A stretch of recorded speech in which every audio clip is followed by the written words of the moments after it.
G'day guys, Ben from Ultimate Off-Road here in front of our Ultimate F250. This is what we like to call Black Betty, for want of a better term or better name. This truck has been built from the ground up for anything and everything we can throw at it. It's custom built from the front to the back to suit a purpose. For those who want to do off-road adventure bike riding, this is your support vehicle. For those that want to go off-road and off-grid, this is the vehicle you'll take because you can sleep in it, you can live in it, you can eat out of it, you can drink out of it, you can cook out of it. There's not much you can't do with this particular truck. Everybody's been asking us for a rig rundown on this car, so I'm going to start from the front and work our way to the back. And if you have any questions, let us know and I can answer them later. Very first thing is a very well used Sabre winch thingamabob, which I can't remember the name of, connected to a worn 12,000 pound winch. Now 12,000 pound, yeah, it's a bit small, but we do double line pulls in this part of the world, and to be honest, this thing doesn't really get stuck that often. That's all mounted to the Razzler hoop style bull bar. This is the first bar that Razzler ever made for this particular vehicle. It's an amazing bar. It's got some pretty immense recovery points on there. It's got some nice styling. It's light bar ready. It's driving light ready. This bar is just beautifully made, like everything that Rob does at Razzler. Love Rob. On the side of the truck, we've got the McNeil Racing flares. These guys give you about 6 inches or 120 mil of poke from the standard fender. That's coupled with a Savini's bonnet, just so it looks like it's going to eat people. Really love the bonnet, really love the fenders. Together with the black Rhino wheels, we've given this truck a nice big fat offset. Yeah, they're not the particularly best tyres, we get it, but we had to get something on this truck so it could just roll around and look mean. If I was going to do some serious stuff with this truck, I'd probably get some better rubber, to be honest. This truck just has a beautiful stance and it's quite menacing on road with how it looks.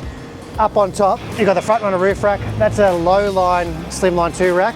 Up on top, we've actually added slats into that rack because that then enables the roof rack to be like a patio or a pergola, where you're from, for the rooftop tent. So you can climb up using the ladder mount on the other side and sit on a deck chair, look at the view, and then jump straight into your rooftop tent when it's time to go to bed.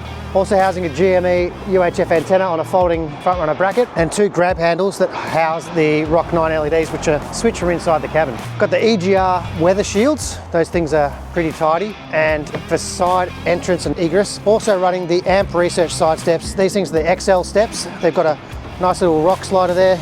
It's got the lighting, drops down about 2 inches lower than a standard side step. That means getting in and out for a short ass like myself is pretty easy.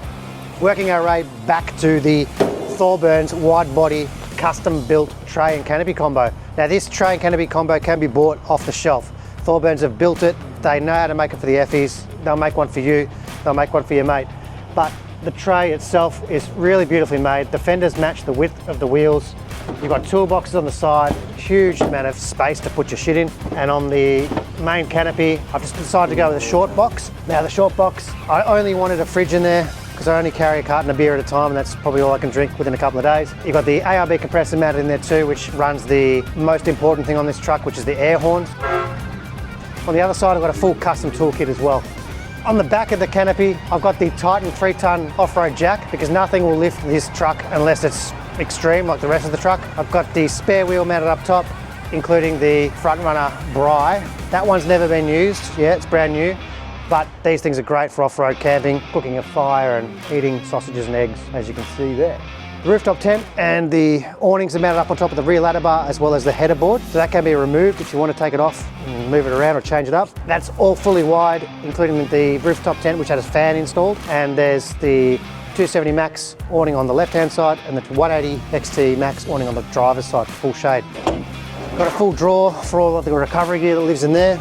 Don't look in there, Ethan, there's nothing in there at the moment. We've got our Sabre recovery hitch for all that recovery stuff that we do.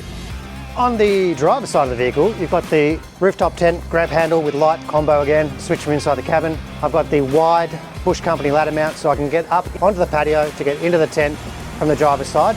Ladder goes up there, mounts in really nicely. Move our way back, we've got more steady lighting, switch from the cabin. We've got a custom toolkit that the guys at Thorburns made for us. Being that this is a support vehicle for off-road biking and that sort of shit, we wanted something that could hold all our tools as well. Fire extinguisher, there's the steady amber light. We've got our water tank. Thorburns include about a 90 litre water tank in their tanks, in their trays I should say. It's really handy to have water on board that you don't have to worry about carting jerrys and that sort of crap around. So that's a nice little feature. On the Thorburns tray on the actual main deck, the guys built in some really snazzy tie downs. What I found a bit of a hindrance about having a full length canopy was I couldn't put anything on it when I went shopping, or the missus wanted to buy something from the hardware shop. So this enables me to put almost half a pallet worth of crap on the back. It's just more functional than a full length canopy, in my opinion. The whole truck is riding on liquid spring suspension. If you don't know about liquid spring, then where have you been? Because liquid spring suspension is the ultimate in truck suspension on these F-truck platforms. The silicon-based fluid that's in the suspension, I should say, makes this truck feel like it's riding on absolute air. No matter the weight, no matter the load, no matter the road, this truck feels like it's just riding on a cloud, like nothing you've ever experienced before. There's 4 struts, so 1 on each corner. There's an accumulator on each corner. It's a full leaf remove kit, full coil removal kit. It's a 4-link rear end, articulation. It's got movement, it's got adaptability. You can have different ride settings from soft, medium to firm. You've got different height settings. So at the moment it's sitting at the normal ride height. If we go into the vehicle, I can actually change the ride height and go up 8 inches. So it does the back first, does the rear straight afterwards. The only reason you're going to have it at 8 inches is if you're going to want to impress your mates, because there's zero visibility at this height and it will not fit under Macca's drive-through. That's for the other setting, which is down low. You've got 8 inches of travel on the liquid spring suspension, and that's all lit up beautifully by our Road Vision Rock LED bloody lighting things. They can go different colours and stuff.